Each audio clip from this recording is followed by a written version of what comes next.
What if we are medicating depression wrong? What if a nutrient deficiency is actually driving the shutdown and low mood? Welcome to this episode of the Biology of Trauma podcast. I'm your host, Dr. Amy. In this episode, we're talking about common, but not commonly known causes of depression. Now, if you've read my book, you will recognize that depression is part of the chronic freeze and shutdown or trauma biology. We cover aspects of that trauma biology that keeps a person stuck in depression and can make it very hard to get off an antidepressant. We cover vitamin D, inflammation, gut health, sleep, and the labs worth asking your doctor about. My guest is none other than the functional medicine psychiatrist, Dr. James Greenblatt, someone who has been instrumental in my self-education process when I was searching for answers to get off of the 2 mood medications that I found myself on.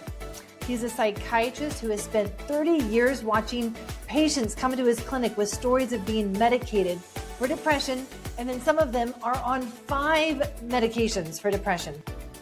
These common causes of depression are not new concepts, but they still are not well known, which is why I wanted to have him on the podcast and share these with you.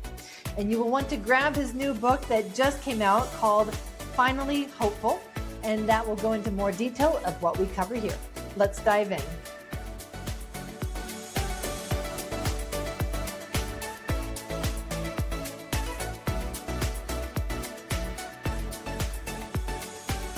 We are going to have a fantastic conversation today about depression. And I get excited to talk about depression. I don't know about you. It's the same thing about trauma. For other people, it feels heavy and it feels dark. And I'm like, no, there's so much hope. I love to talk about it. There are so many people in the world that are affected by depression.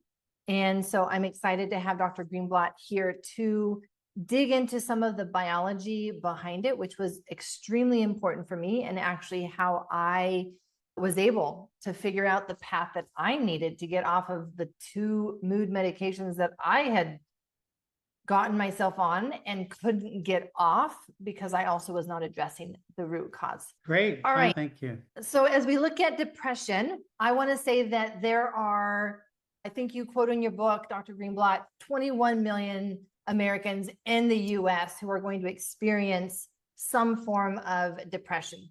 Many of those are going to be put on mood medications unnecessarily because that's the brain chemistry is not actually the only contributing factor, may not even be the root factor. And so we have people like myself who get on these mood medications, and because the actual root cause is not being identified, we get stuck on them. We get stuck on them for years, for decades.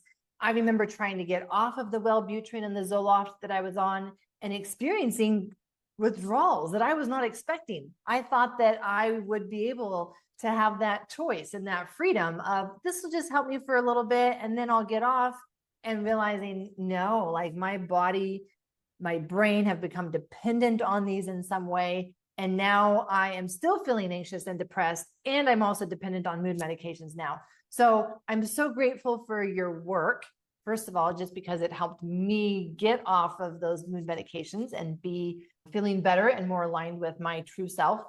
And you have continued your work. You train practitioners and you're coming out with a new book, Finally Hopeful, that I'm really excited to dig into with you in this conversation. So welcome. Thank you. It's good to be with you. And I think you used the word hope initially, and I like the title more than the book, Finally Hopeful, because too many people with depression lose hope very quickly in our traditional model.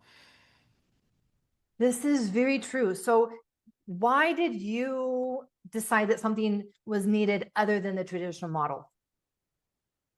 My entire career, 30 years, have been in the traditional model, inpatient psychiatry, where I've seen very sick individuals struggling with a significant major mental illness.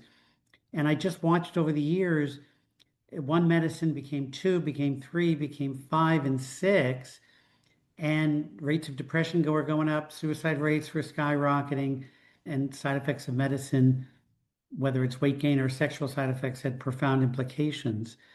So I just started going back to why I went into medical school and training and looking at kind of root cause and always land towards nutrition and certainly history and trauma, but the nutritional piece was just missed. And it's simple and it's treatable. And that's why I think it's really important to talk about it. So, what is typical for you to see in a patient who comes in and they're thinking, I'm just depressed, I just need a pill? What are you seeing that says, I don't think you just need a pill? Let's dig deeper. I think to be obnoxious, I'd say there's no such thing as typical because every patient walking in, you need this big umbrella from something which you and I might call simple iron deficiency anemia, can look like major depression. It's very common, versus a thyroid problem, versus a gut problem, versus a B12, vitamin D. There are 30, 40, 50 different variables from cancer to iron deficiency. So I think as clinicians, we need that kind of big umbrella. We just have to look. And as patients, I think it's just demanding that a doctor appreciates that might be a physiological factor, if not causing the depression, contributing to why you're not feeling better with traditional treatments. And so, why did you write this book, Finally Hopeful? What are you trying to accomplish with writing this book? What do you want to see happen in the world? I think a lot of the work we've been doing for 30 years, a group of integrative clinicians, but what's happened in the last few years, and very dramatically this year, is the scientific research by our traditional colleagues in academic medical departments across the globe have just confirmed everything we've been trying to talk about. In 2025, there's new research looking at all these things in the book, from folate deficiency to zinc deficiency, contributing to depression and suicide risk. So the book was certainly timed where now I didn't have to get defensive and argue with colleagues. It's just a matter of sharing the information with individuals, and hopefully colleagues will tag along. And this has been your experience, because when you first started teaching and talking about this, you were considered a heretic. You've been doing this since what, the late 1980s? So I think 1999 was 1990 was when I first was out in practice, yes. Okay, so I wasn't quite yet 10 years old. So I'm thinking back on that time frame, and this was not at all welcomed and embraced by our medical colleagues, by your medical colleagues at that time in the industry, in medicine. So what did you find as you first started doing this and having this lens? What kind of reception did you experience? It was certainly mixed, as you said. I worked with a group in Canada, the Orthomolecular Medical Foundation, which focused on nutrients for schizophrenia and major mental illness, and always kept my foot in traditional psychiatry. And for 25 years, was in the field of eating disorders. So I was able to discuss nutrition and brain function with my colleagues. And it was okay. I could give grand rounds because I was dealing with malnourished males and females, initially mostly women, now mixed. Then we could talk about zinc and fatty acids and magnesium. And they listened because they appreciated the role of malnutrition. And it was just time before the rest of kind of psychiatry did the research of what many of us were doing in practice for many years. Yeah, I think it's just incredible, the pioneering work that you've done, because that's what you've done. You've blazed a trail for the rest of us, made it easy for the rest of us to follow your approach. And so really appreciate you being willing to do that pioneering work. One of the things that makes me still mad in the industry is, especially as women reach menopause years or perimenopause, I see so many of them just being given a prescription for low dose Lexapro. And it's almost the default where they're not asked further questions. It's just, oh yeah, this is what all my friends are on. This is what I want. And the prescription is written and there's no further thought to that. So in your larger context of the body and the hormones and the nutrients and everything, why would perimenopause, menopause be a time when, hey, your body may not be able to compensate as well with some of these root issues that have been going on, and you might start experiencing some depression that just feels more than before, more than what you want to have to deal with? I mean, at many kind of transition periods of life, whether it's puberty or menopause, I mean, there are just lots of physiological changes, hormones driving a lot of it. But what some of the hormonal changes do is exacerbate other factors, whether they're psychological or nutritional factors. And it's that kind of cumulative effect and that affects the symptoms. And our model is just symptomatic based care. If you're sad, you get an anti-sad pill, which is an antidepressant. And if that doesn't work, you get a second and third one. No one is looking at hormones or nutritional deficiencies and or any other absorption issue that starts to become more apparent as we age. So there's so many factors that kind of play into what happens when someone gets depressed. And these are just objective tests that are ignored by our traditional colleagues. So what all can people expect as they come to read your book? It's coming out in January. Mid-January. It's just a simple overview of things that I'm sure everyone has heard, but it's challenging to do this with yourself, and if you don't have a doctor who's willing to work with you. So it just goes through some of the nutritional deficiencies like vitamin D and B12 and folate and zinc and magnesium, and some of the testing, which is, I think, a core difference of this book than others. What tests can you do? What tests can you talk to your doctor about to help you understand that kind of personalized approach? So you're not just popping supplements instead of meds to try to help. And for some people, taking a supplement might be helpful, but many people struggling with depression, it's challenging. It takes some individuals who are skilled. And this book works as a guide. Yeah, I remember when I was on my mood medications. And again, this was a time in my life, Dr. Greenblatt, I'm not proud of this at all, but I was in surgery residency. See, look at me already trying to make excuses. I'm in surgery residency. I'm busy. I don't have time to be depressed. I don't have time to feel down. Like, I've got to be on my game every single day. And so it just felt like the easy thing to just get on the prescriptions and try to keep going. And I wish now I would have recognized that depression as something deeper is going on, and it's going to catch up with me. The pill is not going to take it away. It is going to catch up with me. And when I had my experience of the full health crash, the fatigue got so bad I couldn't get out of bed. One of the first things that we found in my labs was really low vitamin D. And I was really surprised because as a conventional physician at that time, I'm like, what the hell does vitamin D have to do with anything? Why was it low? And I started to take supplements and it wouldn't come up. The first level was 12. With all of this supplementation that they gave me, it came up to 20. Wow, 20. And that was when I realized, oh, there's something deeper going on here. If even despite all the supplementation, I'm not able to get my vitamin D levels up to even the normal range.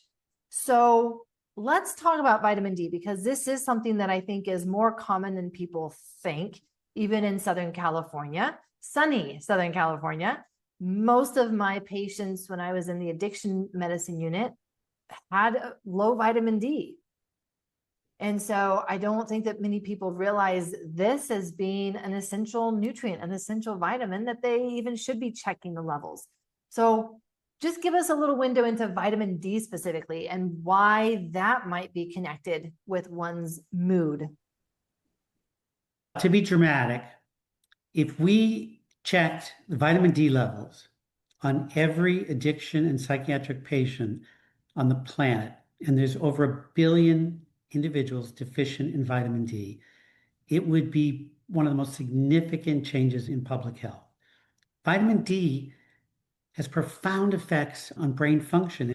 is the rate limiting step. It's a cofactor to make serotonin and lots of the neurotransmitters. And dietary intake and the amount of sunlight might be a variable, but not really, because we have many genes that play a role in how we absorb vitamin D and how we utilize vitamin D and how our receptors utilize vitamin D. So the only path is testing. And I consulted to an addiction treatment center. Maybe I saw 100 individuals first 3 months. 99 had very low levels of vitamin D. And there are tests now we can do genetically, but either way, it's a simple test. And repleting it sometimes is easy, sometimes is challenging, but we know we can do it. So the implications of having a simple biological test that should be covered by insurance, that doesn't always reverse the depression, but I call vitamin D the foundation. Nothing else is going to work. Meds aren't going to work. Therapy's not going to work. It's the foundation of that path towards healing and recovery. You brought up really an important micronutrient that is simple and completely treatable: vitamin D deficiency and depression. And that's exactly what I was doing here. I was looking at, oh, I have low serotonin activity based on my symptoms. And so clearly the solution is to increase my serotonin activity with these medications. And it's like, no, my brain needs to be able to make the serotonin. And that's where the vitamin D comes into play, along with many other things. There's a huge correlation between vitamin D and our immune system. And so it was not surprising to me once I learned that was part of my autoimmunity that was going on. It was just my body didn't have the vitamin D to even regulate my immune system well enough. So fascinating. What level of vitamin D do you recommend people get into that range? I've been recommending trying to get to the 40 to 60 range, although I'm not particularly concerned about a 38. I'm very concerned about anything under 25. And we've seen kids with undetectable vitamin D and major psychotic symptoms. The 10 to 20 is pretty impaired in terms of serotonin synthesis, immune function, and calcium absorption. And also just want to add that those levels of vitamin D also has a significant variable as to who has trouble coming off these medications. And because these medications cause a depletion of vitamin D, of serotonin in the brain. And so when you stop them, your body just doesn't know what to do. And if you cannot synthesize vitamin D, you can't synthesize serotonin. So vitamin D deficiency is one of the common things we see for those that have trouble coming off these antidepressants.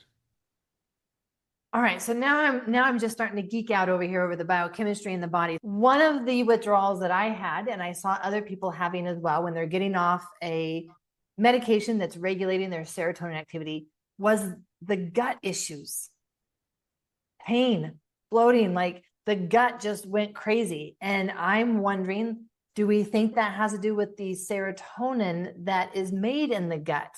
Because I've found that if I took high doses of vitamin D, I would be able to calm that down. And even whenever I would have those episodes, the fatigue would hit me so bad. And vitamin D, high dose vitamin D, would help pull me out of that fatigue. It was fascinating.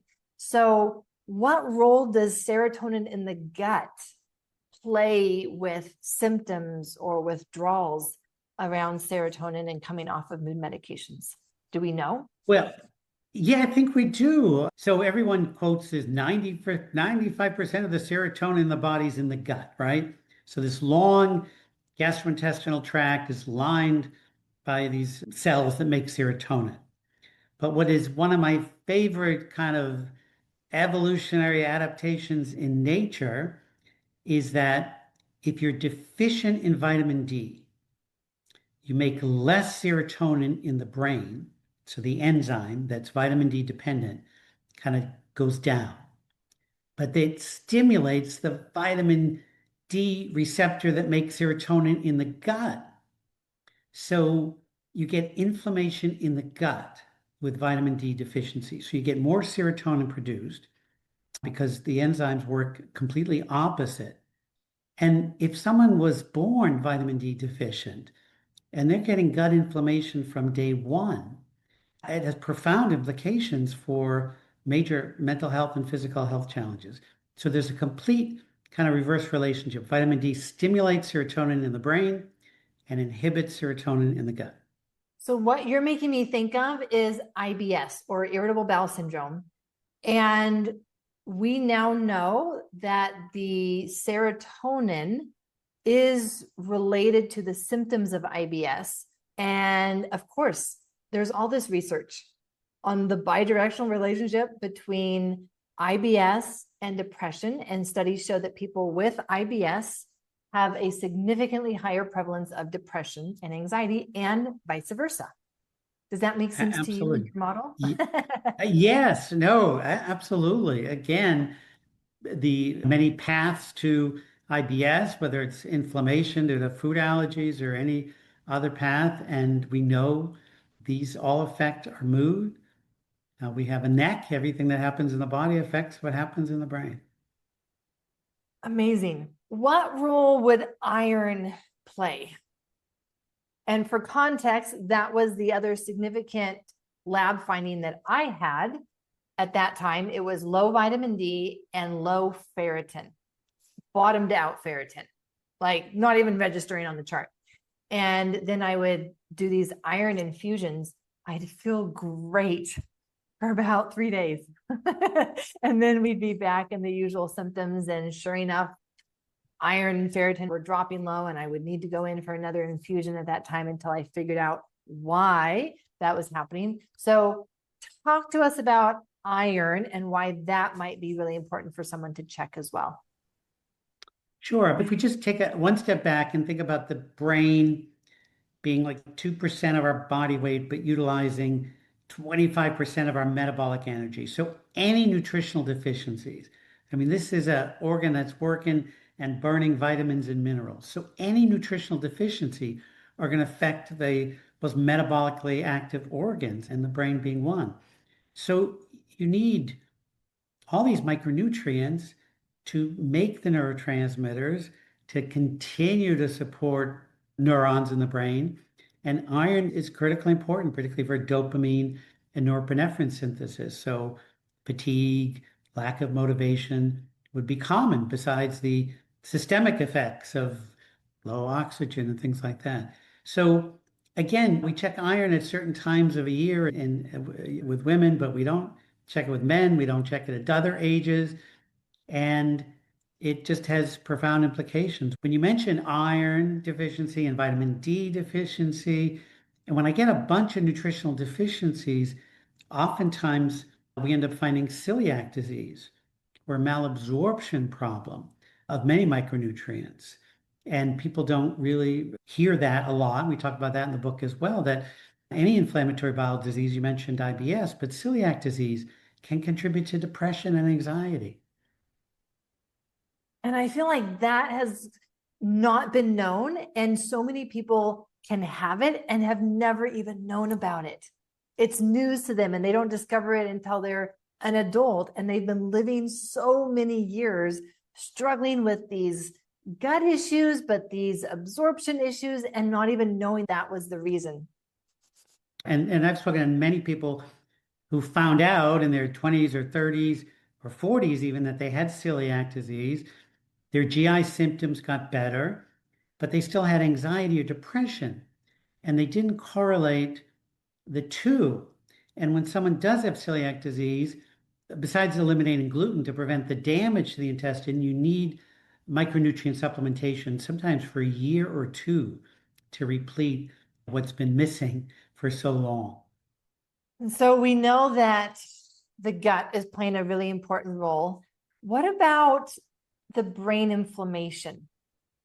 So often when I see people who are in this kind of chronic functional freeze, is what we call it, where they're just kind of struggling to push through in life. They're functioning, but they're pushing through. It just feels harder. And they have this baseline exhaustion that they kind of call depression. And so often there's this brain fog and decision fatigue that's behind and correlated with their symptoms as well. What can we say about brain inflammation and the immune system and depression? Something that, I don't know, is it affecting serotonin? Is it affecting dopamine? Is it a different pathway? Is it even important to look at? Well, it's critically important. And I remember it could have been 10 or 15 years ago. I was lying in bed with the flu and I just felt miserable. And I just had this checklist of, okay, I was fatigued, lethargic, sad, and then I just started laughing out loud because those were the symptoms of major depression. And it was just that connection, and the research was starting to come out. So we know inflammation. Let me just pause and highlight that right now for our audience. That is the curse of being a doctor. You have this checklist in your brain that's called the DSM, and it's all the symptoms of a diagnosis. And you literally go through that in your brain when you're laying there. And you're like, I just diagnosed myself with clinical depression. And yet I have the flu. Go ahead, Dr. Greenblatt. And I really started laughing out loud because it just was this light bulb. But I think there are many paths to inflammation. So the flu is one. And we can list other viruses from COVID. And then we can think of your work, trauma. We know trauma at any stage in life predicts chronic inflammation. Kids with trauma are inflamed as adults. We can think about a diet in ultra-processed foods, inflammation. I think the most concerning and treatable is sleep deprivation. We can deprive someone of sleep just for an hour or two a night, and they can have all these inflammatory markers. So being obese, being stressed, being anything. I mean, the list is so long, but all paths lead to our body producing these inflammatory chemicals. And we actually do know the mechanism. They interfere with tryptophan and serotonin metabolism. So it's essentially a quick path towards mental health challenges, mostly depression. And sometimes the tragedy is suicide. So inflammatory markers are very predictable of suicide risk, whether it's head trauma, sleep deprivation, or some of these chronic infections like Lyme and other tick-borne illnesses. It's been really sad for me to see the ongoing rates of suicide, even among practitioners, even among physicians. Or we see a lot of that in the professional sports players. And I think of all of that inflammation that they've had from their head injuries and how preventable this could be if we just had more of this information out there that gave people these tools to see it and then be able to do something about it. Being in the inpatient psychiatry world for my career, I've obviously been touched and traumatized by suicide and talking to families. And the work that we do, it's quite clear that so much of the suicide is preventable if people looked at these biomarkers. Right now, our model of care is just a bunch of checklists, more checklists to decide if someone's suicidal. But there are biomarkers. Vitamin D has been shown again in many research studies, and inflammatory markers and low fats in the brain. And there are a number of other variables where we can look at that will predict high suicide rates. It's just not the model that we use. Do you think that this is why depression is found more in those even with autoimmunity, those with cancer? We know those numbers and statistics that those kinds of people with those conditions have a higher rate of depression. Could this be part of the reason why? Absolutely. I mean, I think it's the chicken and the egg. Some of the nutritional deficiencies kind of triggered the immune system to be overactive. And then the overactive immune system, those inflammatory molecules absolutely trigger symptoms of depression. Yeah. And I like how you phrase that. It really is the chicken and the egg. At this point, we don't know necessarily what came first. We just know that this is where the body's at. It is in a state of deficiency with probably multiple nutrients. The immune system is in a state of chaos, and the result is very predictable. Symptoms of depression. Add to that sleepless nights, add to that some stress, add to that the holiday diet of cookies and pies, and you've got yourself an internal mess. And And of we course it's going to show up as depression. yeah, and probably to add to that list is genetic vulnerability. I mean, I Right. think that's really powerful. I stress to colleagues and students taking a three-generation family history because it's really important and it does predict risk and also helps predict treatment models. Absolutely. I remember when I did my 23andMe, and as I'm looking at this report and seeing that, oh, I've got this genetic vulnerability to not be able to absorb vitamin D well. Well, that helps explain things. Doesn't explain all of it, but certainly helps explain. And it's what allowed me to then personalize my supplementation of vitamin D, knowing that I could and should take higher values than what is the recommended dose because I have this genetic vulnerability and I need to support my body in a different way than if I didn't have that genetic vulnerability. Yeah, and that's the core premise of functional psychiatry. Everyone's different, and testing enables us to look at that personalized approach. And it doesn't mean medications might not be utilized for symptoms or for those with really strong family histories, but they might be short term and certainly not the first kind of reflex. Yeah.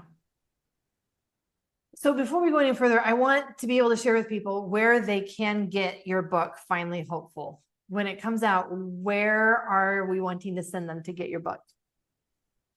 Well, I think Amazon's always the easiest, but I think all the major outlets, Amazon and the some of the descriptions will be on our website, James Greenblatt, MD. And this is book number what for you? I think we're at 7. Wow, you are my hero. After writing one book, I'm thinking like, I may be done. Yeah. And you are on number 7. Amazing.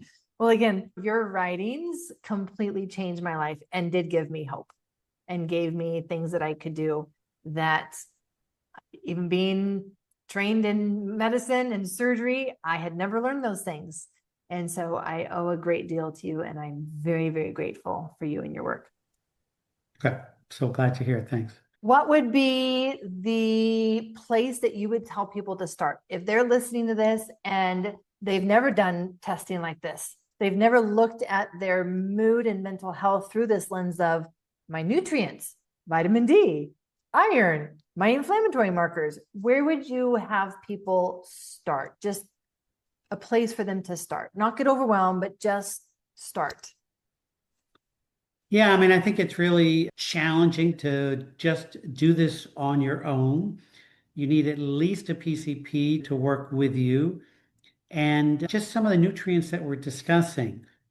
So if I had to pick a couple that I think everyone who's struggling with depression or knows someone with depression, they should look at a vitamin B12 level and make sure they address anything under 500. The norms are not correct.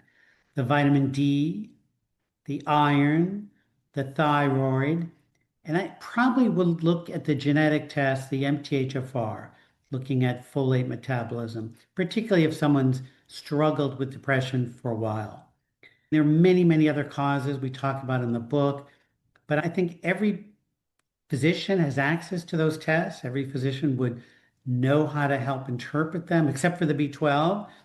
And if you start there, it just might be a profound step in the right direction. And then as you normalize those tests, there are others that you could do in working with professionals who know this work. Yes, and I will definitely provide people the list of the labs that you recommend, and that way be able to give them a place to start and take that to their doctor and say, these are what I want. Please order these and start to look under the hood and see what is the machinery like? How do I have what my body needs to be able to perform well? And then change some of the lifestyle things that we talked about, right? Because at least for me, there's no quicker way to make me depressed than to sleep deprive me. It's a very fast way to make me very depressed. Right, you and the rest of the planet. I think the work around sleep is just profound in terms of the research and clinically. And I think as a physician, psychiatrist, my motto is always I would do anything to help someone regulate their sleep cycle, even if it means medicine for a week, because without that, it's hard to improve or recover from depression. It's so hard to reset if without the sleep in place. I've done a lot of work to get my sleep dialed in. It took a lot of work. It wasn't easy for me. Yeah, but so worth it. So worth it. And now come 9 o'clock at night and people are asking me like, oh, you're leaving? I'm like, yep, it is my bedtime because my mental health depends on my bedtime.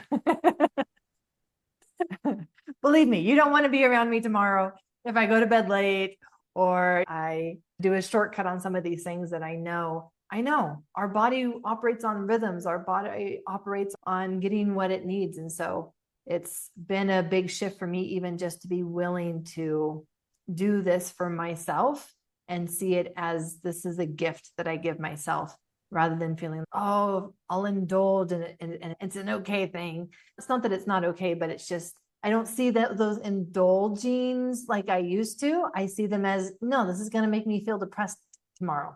This is going to make me feel anxious tomorrow. So why would I do that to myself? What kind of a day do I want tomorrow? And then make those decisions based on my mental health. Mm-hmm. Well, thank you. Appreciate your time and your work and your book number 7, of course. No, thanks for having me. I'm glad we could talk about really important and treatable factors that contribute to depression. So thanks again. Thank you for your time. This is why I love this stuff, right? We can talk about the somatic work, we can talk about the parts work, and then we can talk about the biology. And we're still all talking about depression. And it's all important because it's all part of our experience, our body, our life. And so I love that we are here in this place to integrate all of these pieces. So with that, lots of love to each of you and have a wonderful rest of your day. Thank you, Dr. James. This has been incredible. Thank you for the work that you do in the world. Remember his new book, Finally Hopeful, is now available, and I will have a link in the show notes. If you want more on this topic, check out episode 41, which was on the solutions for low serotonin and GABA, and episode 101 on brain inflammation with Dr. Austin Perlmutter. I'm Dr. Amy. Until next episode, lots of love.